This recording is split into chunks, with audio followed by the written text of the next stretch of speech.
नमस्कार दोस्तों, स्वागत है आपका अपने YouTube channel Rahul Savarna GS पर। दोस्तों, हम अपने वादे के अनुसार मंडे टू फ्राइडे आपके साथ हैं सुबह के 9 बजे। आज हम आपको बताने वाले हैं एसएससी जीडी के लिए समझिए स्पेशल, यानी जो आपके एसएससी जीडी में पूछा गया सवाल है, आज हम लोग समझिए उसी के डिस्कशन पर हैं। ये एसएससी जीडी का पूछा गया सवाल है अभी जिस पर हम लोग चर्चा कर रहे हैं मेरे दोस्त। ये एसएससी जीडी का पूछा गया सवाल है और उसके सीरीज तीसरा को लेकर, क्योंकि आगे आपका क्या है, जीडी का एग्जाम है, तो एसएससी जीडी के लिए आज स्पेशल आपके लिए लाए हैं। उम्मीद करते हैं कि आप लोग इस क्वेश्चन को देखेंगे तो एसएससी के हर एग्जाम में आपको काम देगा। और चूंकि ये नॉर्मल क्वेश्चन है तो आने वाले रेलवे के एग्जाम में के लिए भी ये फायदा कारक होगा। तो आइए हम सब मिलकर चलते हैं एसएससी की दुनिया में। आज देखते हैं कि किस तरह के सवाल आपसे एसएससी में पूछे जाते हैं। देखिए, एसएससी के सवाल सारे नॉर्मल होते हैं, सारा छोटा छोटा सवाल रहता है, लेकिन उन सवाल को बनाने के लिए कॉन्सेप्ट की आवश्यकता होती है, क्योंकि एसएससी रखने वाले बच्चों को नहीं लेता है, क्योंकि वहां पर पटरी साफ नहीं करना है, गिट्टी नहीं ढोना है, सीमेंट नहीं ढोना है, वहां पर ब्रेन से काम करना है। इसलिए मेरे दोस्त वो अच्छे स्टूडेंट्स को लेता है जिसके पास ब्रेन होता है, जिसके पास कॉन्सेप्ट होता है। इसलिए आप लोग इसको बढ़िया से देखिए कि आपके आने वाले एग्जाम में कौन कौन पोर्शन से सवाल पूछे जा सकते हैं। तो आइए सबसे पहला सवाल हम आपको दिखाते हैं। ये सवाल मेरे दोस्त देखने में आपको बड़ा प्यारा सा छोटा सा लग रहा होगा, लेकिन सवाल को बनाने के लिए आपको फॉर्मूले की आवश्यकता होगी और आपको लगेगा सारे ऑप्शंस तो एक जैसा है, लेकिन नहीं है। तो आइए देखा जाए क्या कहता है कि यूरिया में उपस्थित होने वाला तत्व कौन सा है। यानी आपके यूरिया के बारे में बोला कि यूरिया जो है इसमें कौन कौन सा तत्व उपस्थित रहता है। इसका मतलब आपका यूरिया जो है वो किस तत्व से बना हुआ है। तो सबसे पहले यूरिया का फॉर्मूला देखेंगे। यूरिया का फॉर्मूला क्या होता है भाई, NH2CO NH2। एकदम गौर कीजिएगा, यूरिया का फॉर्मूला क्या होता है मेरे दोस्त, NH2CO NH2। यानी नाइट्रोजन का एक परमाणु, हाइड्रोजन का 2 परमाणु, कार्बन का 1 परमाणु, फिर ऑक्सीजन का 1 परमाणु, नाइट्रोजन का 1 परमाणु, हाइड्रोजन का 2 परमाणु। यानी ये कंप्लीटली नाइट्रोजन, हाइड्रोजन, कार्बन और ऑक्सीजन कितने एलिमेंट्स हो गए भाई, इसमें 4 एलिमेंट्स हो गया। कौन कौन, nitrogen, hydrogen, carbon, oxygen. Nitrogen, hydrogen, carbon, oxygen, ये 4 तत्वों से मिलकर क्या है, आपका बना हुआ है। इसमें देखिए आपका नाइट्रोजन है, इसमें आपका हाइड्रोजन है, इसमें कार्बन है और इसमें ऑक्सीजन है। यानी इन 4 तत्वों से मिलकर आपका यूरिया बना है। सवाल यही था, इसमें कौन सा तत्व उपस्थित है, कार्बन, नाइट्रोजन, हाइड्रोजन और ऑक्सीजन। किस ऑप्शन में मेरे दोस्त, ये ऑप्शन नंबर जो है, ये आपका ऑप्शन नंबर जो है, ये आपको 4 यानी ऑप्शन नंबर डी में है। क्लियर ना, कि समझ में आ गया। अब देखिए ये कॉन्सेप्ट का क्वेश्चन क्या था कि यूरिया में उपस्थित एलिमेंट्स पूछा। अब बताइए जरा सोचकर, यदि यूरिया का फॉर्मूला आपको पता नहीं होता तो क्या कभी भी जीवन में ये सवाल आपसे बनता, नहीं बनता, क्योंकि कितना भी आप रट लेंगे, रटने का चीज है ही नहीं, या तो याद हो गया। अच्छा, कभी कभी क्या देखिएगा, डायरेक्ट सवाल पूछता है कि निम्नलिखित में से यूरिया का आपको रासायनिक सूत्र क्या है, तो NH2CO NH2 यूरिया का रासायनिक सूत्र है, जिसमें आपका नाइट्रोजन, हाइड्रोजन, कार्बन, ऑक्सीजन जो है इस तरह से मिला हुआ रहता है। ये 4 एलिमेंट से मिलकर बना हुआ है। क्लियर हो गया, कोई कंफ्यूजन। चलिए आगे बढ़ा जाए। अगला सवाल कहता है कि ग्लूकोज जो है, ये ग्लूकोज को इथाइल अल्कोहल में किस एंजाइम के द्वारा बदल दिया जाता है। यानी ग्लूकोज को इथाइल अल्कोहल में बदलना है, यानी बड़े कार्बनिक कंपाउंड को छोटे कार्बनिक कंपाउंड में बदलना है। तो गौर करना मेरे दोस्त, जब कोई बड़ा कंपाउंड रहता है और उसके छोटे कंपाउंड में बदलने के लिए उसमें एंजाइम्स का प्रयोग किया जाता है।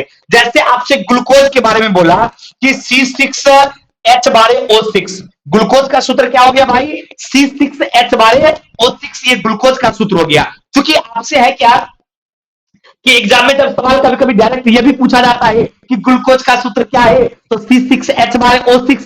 अब इसको इथाइल अल्कोहल में कन्वर्ट करने के लिए यहां पर एक एंजाइम्स का प्रयोग किया जाता है, और यहां पर जिस एंजाइम का प्रयोग किया जाता है उस एंजाइम के बारे में बोला कि किस एंजाइम के द्वारा तोड़ा जाता है, तो वहां जाइमेज एंजाइम का प्रयोग किया जाता है।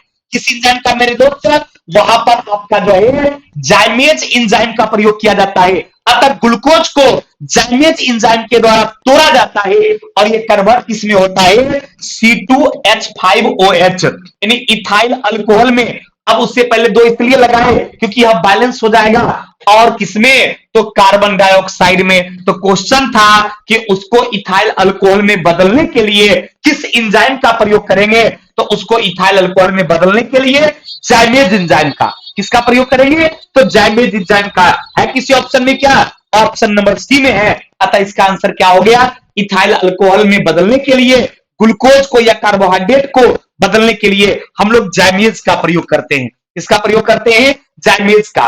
फिर माल्टोज को माल्टेज में बदलना रहता है, तो ये माल्टेज जो है, ये आपको माल्टेज का प्रयोग जो है माल्टोज को माल्टोज में बदलने के लिए किया जाता है। फिर आपका इन्वर्टेज का प्रयोग भी जो है बड़े कार्बनिक कंपाउंड को तोड़ने के लिए किया जाता है। जिससे प्रोटीन वगैरह को तोड़ना है तो इन्वर्टेज का भी प्रयोग किया जाता है और डेस्टेज नहीं होता है कुछ भी, तो जाइमेज हो गया। दूसरा सवाल कभी कभी क्या पूछेगा कि कार्बोहाइड्रेट को तोड़ने के लिए, कार्बोहाइड्रेट से इथाइल अल्कोहल बनाने के लिए, या ये क्या बोलते हैं मीथेन गैस बनाने के लिए, या फिर क्या कहते हैं ये अमोनिया बनाने के लिए किसका प्रयोग किया जाता है। तो जब कार्बोहाइड्रेट की भी बात आपसे करेगा कि कार्बोहाइड्रेट जो है, इस कार्बोहाइड्रेट को तोड़ने के लिए किस एंजाइम का प्रयोग किया जाता है, तो ध्यान रखेंगे कार्बोहाइड्रेट को तोड़ने के लिए भी जाइमेज एंजाइम का प्रयोग किया जाता है।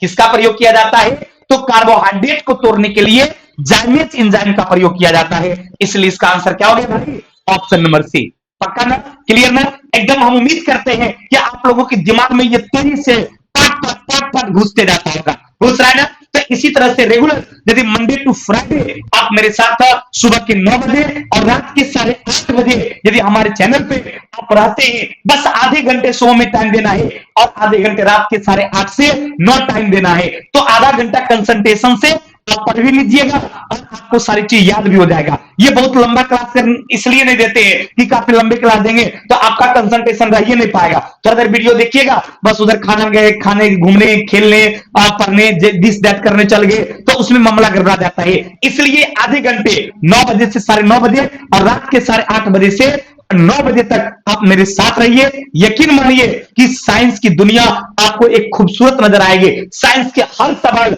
आपके कदमों को चूमेगी, आपसे हर सवाल बनेगा और एग्जाम में आपकी रिजल्ट होगी। इसलिए आप लोग बढ़िया से देखिए और थोड़ा लाइक कमेंट भी कीजिए और हमारे चैनल पे नए आए हैं तो सब्सक्राइब कीजिए ताकि पर डे आपको नोटिफिकेशन जाते रहेगा, और शेयर कीजिए ताकि हम हर बच्चों तक पहुंच सके जिन्हें मेरी जरूरत है, जिन्हें साइंस की दुनिया की एक अच्छे टीचर की खोज है, उनकी खोज मुझ पर आकर खत्म होगी। चलिए आइए अगले क्लास में।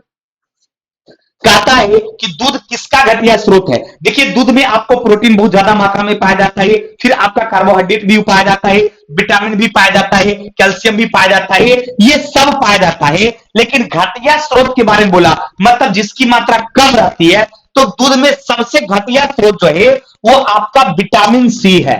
यानी विटामिन सी जो है ये दूध में जो है ये सबसे कम मात्रा में पाया जाता है। तो अब एग्जैक्ट विटामिन सी है नहीं, तो ऑप्शन के अकॉर्डिंग क्या करेंगे, अकॉर्डिंग टू ऑप्शन इसका आंसर क्या हो जाएगा, आपका विटामिन। क्योंकि आपका दूध जो है इसमें विटामिन ए भी रहता है लेकिन सी नहीं रहता है, तो विटामिन सी ऑप्शन में ही नहीं था। लेकिन ऑप्शन के अकॉर्डिंग जब देखेंगे तो आंसर इसका क्या मारेंगे, विटामिन। क्योंकि कैल्शियम, प्रोटीन, कार्बोहाइड्रेट ये सब आपके ये दूध में भरपूर मात्रा में पाया जाता है। और किसकी कमी होती है, किसकी घटिया स्रोत है, जो नहीं पाया जाता है, तो आपका विटामिन सी नहीं पाया जाता है। अतः आंसर क्या हो गया भाई, ऑप्शन नंबर सी हो गया। पक्का ना। चलिए अगला क्वेश्चन हो गया कि प्रकाश वर्ष किसकी इकाई है। अब आपसे किसके बारे में पूछा, लाइट ईयर के बारे में, इन्हें आपसे प्रकाश वर्ष के बारे में पूछा। अभी आप जितने भी क्वेश्चन देख रहे हैं सारे के कॉन्सेप्ट उम्मीद करते हैं आपको दिमाग में जाता होगा। एकदम गौर से देखिए बाबू, ये कहता है कि प्रकाश वर्ष किसकी इकाई है। आप देखिए देखने से लग रहा है ये लाइट ईयर जो लिखा हुआ है, तो आपका ये लाइट ईयर वर्ष से लगता है ये किसी वर्ष को बतलाता होगा। लेकिन ध्यान रखेंगे प्रकाश वर्ष क्या है, दूरी का एक मात्रक है। ये प्रकाश वर्ष से क्या मापा जाता है भाई, तो प्रकाश वर्ष से जो है दूरी मापा जाता है। इन्हें काफी लंबी लंबी दूरी को मापने के लिए जिस यंत्र का प्रयोग किया जाता है उसी यंत्र को हम लोग क्या बोलते हैं, लाइट ईयर बोलते हैं, अर्थात प्रकाश वर्ष बोलते हैं। तो लाइट ईयर का प्रयोग क्या किसके लिए किया जाता है? दूरी मापने के लिए, अर्थात दूरी मापने का एक इकाई है। अब है कि लाइट ईयर है क्या? तो सूर्य के प्रकाश के द्वारा, याद रखिएगा क्वेश्चन पूछा जाता है कि प्रकाश वर्ष क्या है, तो क्लियर है कि प्रकाश वर्ष दूरी मापने की एक इकाई है। अब है क्या प्रकाश वर्ष, किससे दूरी मापा जाता है? तो सूर्य के प्रकाश के द्वारा। याद रखिएगा बुआ, सूर्य के प्रकाश के द्वारा एक वर्ष में, कितने वर्ष में भाई? सूर्य के प्रकाश के द्वारा 1 ईयर में, एक वर्ष में जितनी दूरी तय की जाती है उस दूरी को ही क्या कहा जाता है? उस दूरी को ही प्रकाश वर्ष कहा जाता है। यानी सूर्य का प्रकाश 1 ईयर में, एक वर्ष में टोटली जितना डिस्टेंस कवर करती है, जितनी दूरी तय करती है, उस दूरी को ही क्या कहा जाता है? प्रकाश वर्ष कहा जाता है, लाइट ईयर कहा जाता है। कभी कभी आप देखेंगे सवाल पूछता है कि एक प्रकाश वर्ष किसके बराबर होता है? तो याद रखिएगा 1 प्रकाश वर्ष जो है, यानी एक लाइट ईयर जो है, वो आपको 9.46 इंटू 10⁻15 मीटर के बराबर होता है। ध्यान देना, एक प्रकाश वर्ष किसके बराबर होता है? तो 9.46 इंटू 10⁻15 मीटर, या फिर इसको लिखा जा सकता है 9.46 यानी 9.46 गुने 10 के पावर 12 किलोमीटर। ध्यान देंगे, कभी मीटर में रहेगा, कभी किलोमीटर में रहेगा। तो प्रकाश वर्ष से रिलेटेड ये दोनों सवाल जो है काफी इंपॉर्टेंट है। एक सूर्य के प्रकाश के द्वारा एक वर्ष में तय की गई दूरी को क्या कहा जाता है? प्रकाश वर्ष कहा जाता है। प्रकाश वर्ष किसका मात्रक है? तो प्रकाश वर्ष दूरी का मात्रक है। 1 लाइट ईयर किसके बराबर होता है? तो एक प्रकाश वर्ष 9.46 इंटू 10⁻15 मीटर या 9.46 10 की पावर 12 किलोमीटर के बराबर होता है। तो ये आपका हो गया 1 लाइट ईयर का वैल्यू। अब ये प्रकाश वर्ष दूरी मापने का तो इकाई है ही, इससे भी बड़ा एक इकाई है जो आपसे बार बार एग्जाम में पूछता है, वो इकाई पारसेक, जो दूरी मापने की सबसे बड़ी इकाई। कभी कभी क्वेश्चन पूछा जाता है कि दूरी मापने की सबसे बड़ी इकाई, दूरी मापने की सबसे बड़ी इकाई की बात करेगा कि दूरी मापने की सबसे बड़ी इकाई कौन है? तो एकदम वेरी वेरी इंपॉर्टेंट है, जो कई बार एग्जाम में पूछा गया है। इसको याद रखिएगा, दूरी मापने की जो सबसे बड़ी इकाई है वो आपका पारसेक है। कौन सा भाई? दूरी मापने का जो सबसे बड़ा इकाई है, सबसे बड़ा यूनिट है, वो आपका पारसेक है। और पारसेक से छोटा होता है आपका लाइट ईयर। हालांकि लाइट ईयर का भी वैल्यू बहुत ज्यादा है, लेकिन लाइट ईयर से भी बड़ा कौन होता है? पारसेक। और एक पारसेक जो आपका है, 1 पारसेक जो है, ये आपको पता है 3.26 प्रकाश वर्ष के बराबर होता है। प्रकाश वर्ष के बराबर एक पारसेक किसके बराबर होता है भाई? तो एक पारसेक जो है 3.26 प्रकाश वर्ष के बराबर होता है। उम्मीद करते हैं कि इससे रिलेटेड सारे तरह के कॉन्सेप्ट जो आपसे एग्जाम में पूछा गया है और पूछा जा सकता है, ये सारे तरह के कॉन्सेप्ट आपके दिमाग में सेट हो गया होगा। यदि आप लोग इसको नहीं जानते होंगे तो आप लोग अपनी कॉपी में इस चीज को नोट कीजिएगा, क्योंकि आपसे एग्जाम में यह सवाल कई बार पूछा गया है कि दूरी मापने की सबसे बड़ी इकाई क्या है? तो पारसेक है। एक पारसेक बराबर कितना होता है? तो 3.26 प्रकाश वर्ष होता है। एक प्रकाश वर्ष बराबर कितना होता है? 9.46 10 की पावर 15 मीटर या 9.46 10 की पावर 12 किलोमीटर होता है। सूर्य के प्रकाश के द्वारा एक वर्ष में तय की गई दूरी को क्या कहा जाता है? प्रकाश वर्ष कहा जाता है। और प्रकाश वर्ष से किसको मापा जाता है? तो प्रकाश वर्ष से दूरी को मापा जाता है।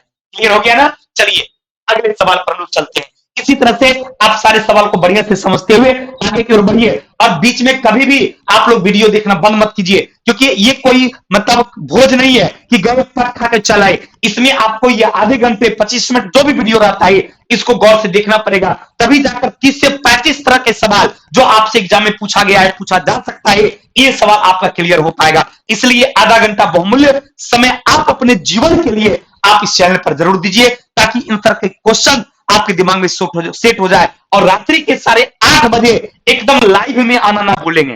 रात के 8:30 बजे से 9 बजे बीपीएससी वाले बच्चे और बिहार एसएससी वाले बच्चे, दरोगा वाले बच्चे, बिहार पुलिस वाले बच्चे, इन बिहार के एग्जाम देने वाले बच्चे जो बिहार से रिलेटेड एग्जाम देते हैं, वो एकदम देखेंगे, क्योंकि बीपीएससी के, दरोगा के, बिहार एसएससी के पूछे गए क्वेश्चन हम उसमें देते हैं और आपसे एग्जाम में जो पूछा जा सकता है उसकी कॉन्सेप्ट क्लियर करते हैं। इस रात के 8:30 बजे आप लोग मंडे टू फ्राइडे जरूर लाइव में आइए। सैटरडे संडे हमारे क्लासेस नहीं होती है, मंडे टू फ्राइडे आप जरूर रात के 8:30 बजे लाइव में आया कीजिए। और शनिवार रविवार को क्लासेस नहीं होती है, तो उस 2 दिन क्या कीजिए, पीछे जितना भी आप थ्योरी वाला वीडियो बनाए हैं, लगभग 200 से ज्यादा क्लास है मेरा, बायोलॉजी का, फिजिक्स का, केमिस्ट्री का, जो थ्योरी जहां आपको प्रॉब्लम होता है वो सारे इंपॉर्टेंट थ्योरी का क्लास भी हम फ्री ऑफ कॉस्ट आपके चैनल पर दे चुके हैं। आप वहां से थ्योरी का क्लास रिवीजन कीजिए। शनिवार रविवार को जितना क्वेश्चन आप पढ़े हैं उसको एक बार थ्रो आउट सुन लीजिए, खाना खाने वीडियो चला के सुन लिए। क्या होगा, देखना नहीं है, देखेंगे तो आप पर ज्यादा जोर पड़ेगा।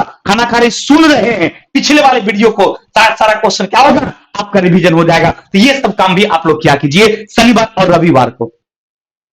देखिए अगला क्वेश्चन कितना इंपॉर्टेंट है। ये क्वेश्चन कहता है कि एक घोल का पीएच मान 3 से 6 में बदल जाता है तो इसका हाइड्रोजन आयन का सांद्रता क्या होगा। किसके बारे में पूछा, ये आपसे हाइड्रोजन आयन के बारे में पूछा कि 3 से 6 हो जाएगा तो हाइड्रोजन आयन क्या होगा। ध्यान देंगे, जिसका पीएच वैल्यू आपको 3 है, इसमें हाइड्रोजन आयन की सांद्रता आपको पता कितना होता है, 10 की पावर -3 होगा।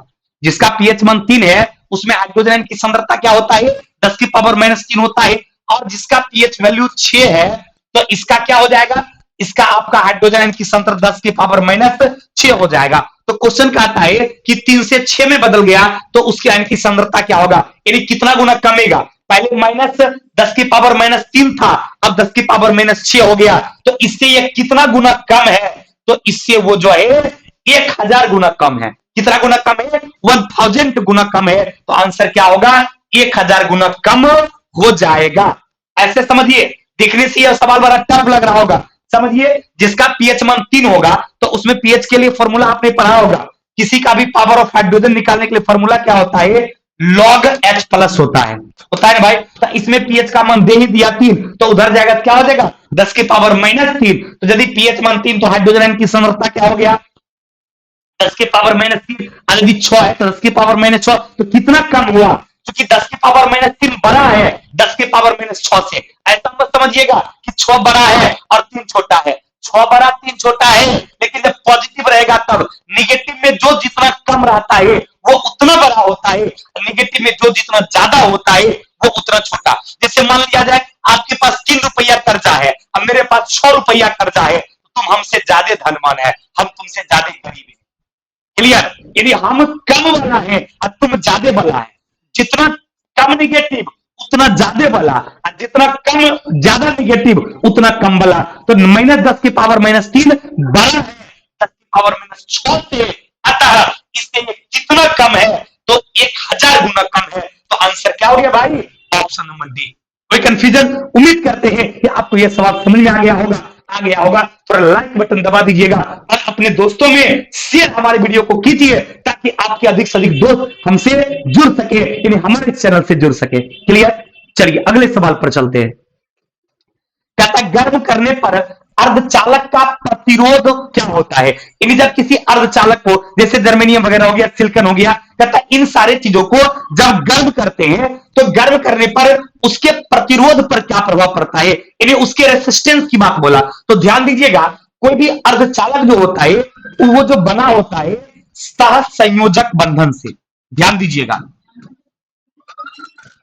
कोई भी अर्धचालक जो है वो किससे बना होता है, सहसंयोजक बंधन से। अतः जो सहसंयोजक बंधन से बनता है तो उसको आप थोड़ा भी ज्यादा हीट करेंगे वो अपने आयनों में टूटने लगता है, अर्थात इसकी चालकता जो है ये ज्यादा होता है। इसकी चालकता क्या होता है, इसकी चालकता ज्यादा, अर्धचालकों की चालकता जो है ये ज्यादा होता है। और रेसिस्टेंस के बारे में पूछा था, तो रेसिस्टेंस क्या होगा, कम होगा। तो आंसर क्या होगा, गर्म करने पर अर्धचालक की रेसिस्टेंस क्या होता है, घटता है। और चालकता के बारे में पूछता तब आंसर क्या होता, बढ़ता है। यदि आपसे ये चालकता के बारे में पूछता कि जब किसी पदार्थ को हम लोग गर्म करते हैं तो उसके चालकता पर क्या प्रभाव पड़ता है, तो उसका चालकता बढ़ता है। गर्म करने पर चालकता क्या होता है, बढ़ता है। लेकिन यदि उसके प्रतिरोध की बात करेंगे तो उसका प्रतिरोध क्या होगा, घटेगा, क्योंकि आपका रेसिस्टेंस जो है वो आपका कंडक्टेंस का इन्वर्सली होता है। रेसिस्टेंस और कंडक्टेंस में उल्टा रिलेशन, यदि कंडक्टेंस ज्यादा होगा, यदि चालकता ज्यादा होगा तो रेसिस्टेंस क्या होगा, कम होगा, और चालकता कम होगा रेसिस्टेंस क्या होगा, ज्यादा। तो अर्धचालक की चालकता ज्यादा होता है, अतः प्रतिरोध का मान क्या होगा, कम होगा, क्योंकि वो सहसंयोजक बंधन से बना होता है, और जैसे उसको गर्म करते हैं वो अपनी तेजी से आयनों में टूटने लगता है। क्लियर ना? तो ये सारी कॉन्सेप्ट को आप लोग एकदम दिमाग में रखिए और कॉन्सेप्ट पर ध्यान दीजिए, ताकि आने वाले समय में यदि इस कॉन्सेप्ट का सवाल हो सकता है आपसे आने वाले समय में क्वेश्चन पूछ दे कि बताइए गर्म करने पर अर्धचालक का चालकता क्या होगा, ये पूछा था प्रतिरोध क्या होगा, तो आंसर हो गया घटेगा। और आपसे एग्जाम में हो सकता है सवाल पूछ दे चालकता क्या होगा, तो आंसर क्या होगा, बढ़ेगा। कोई कंफ्यूजन? चलिए आगे बढ़े। अगला सवाल कहता है कि बेंजीन में सिग्मा और पाई बॉन्ड की संख्या होती है। अब देखिए ये क्वेश्चन पूछा बेंजीन में कितना सिग्मा बॉन्ड होता है और बेंजीन में कितना पाई बॉन्ड होता है। तो सबसे पहले तो बेंजीन का फॉर्मूला आपको पता होना चाहिए, फिर उसका स्ट्रक्चर बनाने आना चाहिए, तभी आप डिसीजन कर पाएंगे कि कितना सिग्मा होगा और कितना पाई होगा। देखने में बड़ा ही आसान सवाल लग रहा है, लेकिन यह है बड़ा कठिन। लेकिन अभी हम आपको क्या करेंगे, ये सवाल आसान बना देंगे, और आसान कैसे बनेगा उस पर गौर कीजिएगा। बोला था कि बेंजीन में कितना सिग्मा बॉन्ड होगा और कितना पाई बॉन्ड होगा, तो गौर कीजिएगा बेंजीन का सूत्र होता है C6H6। बेंजीन का सूत्र क्या होता है भाई, सॉरी C6 और H क्या होता है, 6 होता है। तो इसमें क्या करेंगे भाई, तो जब इसमें इसका स्ट्रक्चर आप बनाइएगा तो आपको क्या करना होगा,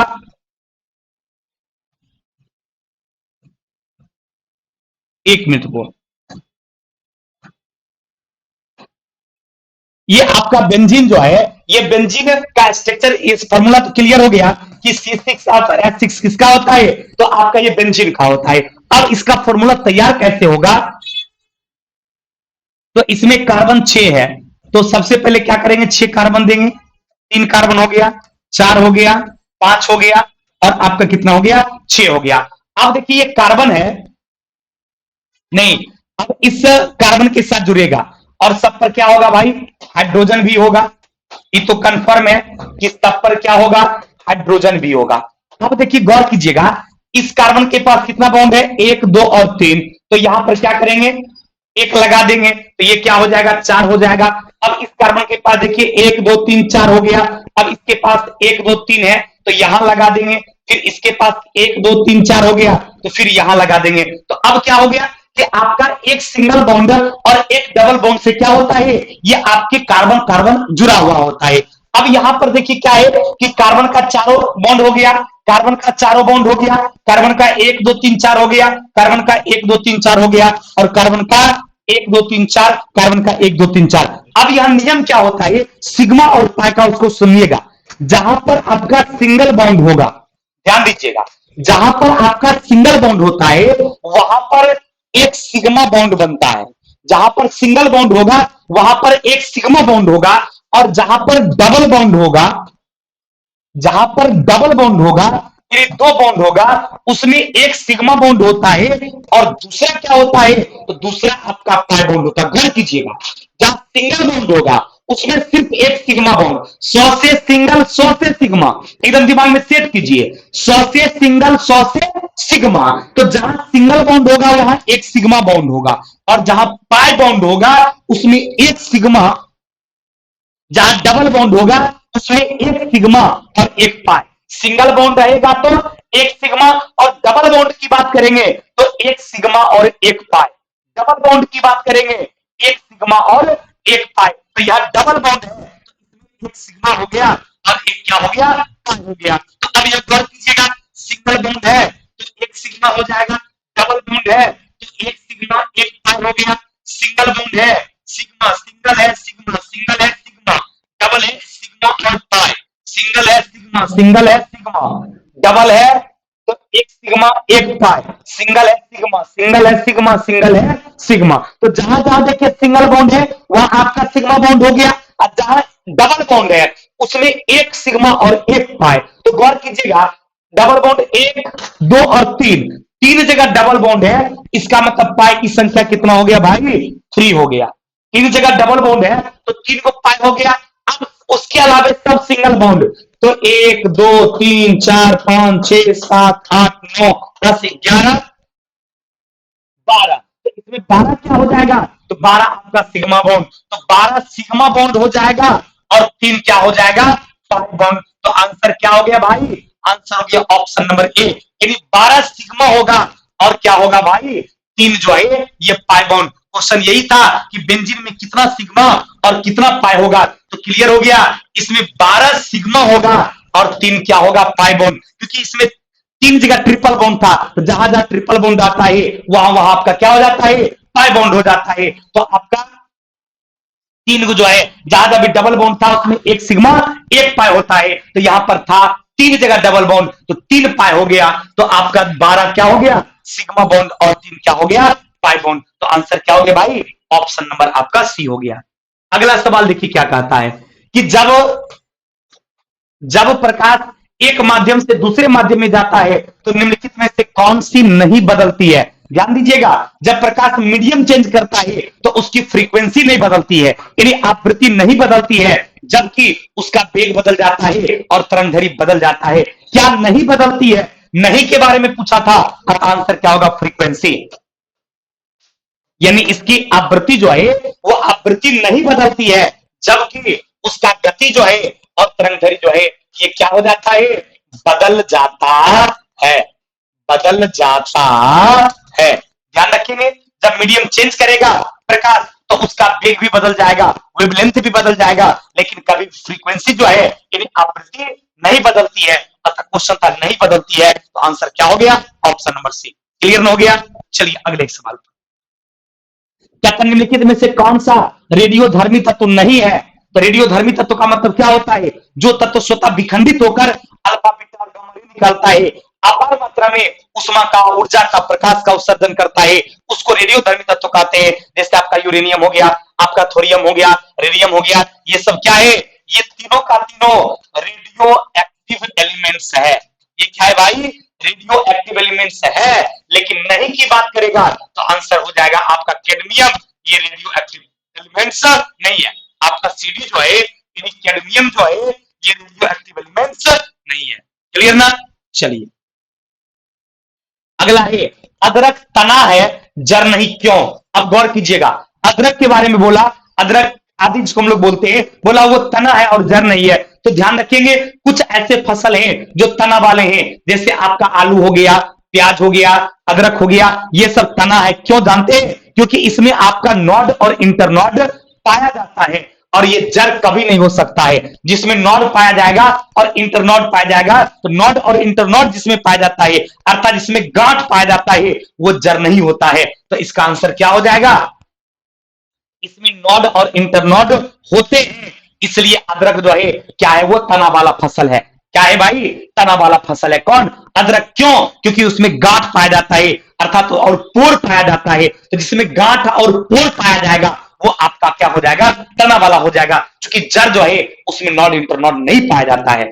अब कुछ फसल जो तना वाला है, जिससे संबंधित सवालें आपसे पूछी जाती है कि तना वाला निम्नलिखित में से कौन है, जैसे अदरक हो गया। इसके अलावा दूसरा एग्जांपल भी आपसे पूछा जा सकता है, तो याद रखिएगा, हद कर दी आपने, हद कर दी आपने, क्या क्या हो गया भाई, आपका हल्दी हो गया। हल्दी किसके अंतर्गत आता है, तो तना वाला। हद कर दी आपने, तो हल्दी जो है ये तना वाला फसल हो गया।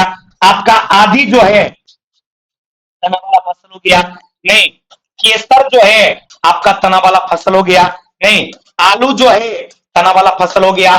प्याज जो है तना वाला फसल हो गया, यानी हल्दी हो गया, केसर हो गया, आदि हो गया, प्याज हो गया, आलू हो गया, ये सब आपका तना वाला फसल है, क्योंकि इसमें नॉड और इंटरनॉड पाया जाता है। ये काफी कॉन्सेप्ट का सवाल था जो आपने भी समझा।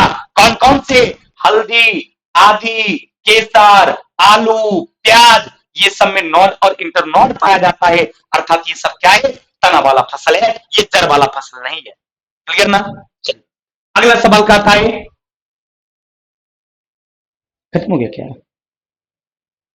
हाँ ये लास्ट था। चलिए तो मेरे दोस्त आपका ये सेशन समाप्त होता है, फिर मुलाकात होगी आपसे अगली क्लास में यानी कल सुबह के 9 बजे और रात के 8:30 बजे आप लोग लाइव आना बिल्कुल नहीं भूलिए, क्योंकि उसमें बीपीएससी, बीआरएसएससी और दरोगा के सारे सवाल डिस्कस किया जाता है, उसको आप जरूर कीजिए। थैंक यू वेरी मच, बहुत बहुत धन्यवाद।